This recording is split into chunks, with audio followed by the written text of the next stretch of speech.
রাসূল সাল্লাল্লাহু আলাইহি ওয়াসাল্লাম বললেন, আমি কি তোমাকে এমন কিছু শব্দ শিখিয়ে দেব যেগুলো বললে আল্লাহ তোমার সকল দুশ্চিন্তা দূর করে দিবেন এবং তোমার ঋণ পরিশোধের ব্যবস্থা করে দিবেন?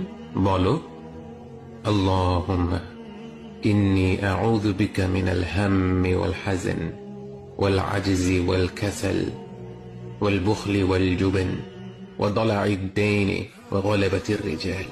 হে আল্লাহ, নিশ্চয়ই আমি আপনার আশ্রয় নিচ্ছি দুশ্চিন্তা ও দুঃখ থেকে, অপারগতা ও অলসতা থেকে, কৃপণতা ও ভীরুতা থেকে, ঋণের ভার ও মানুষদের দমন পীড়ন থেকে।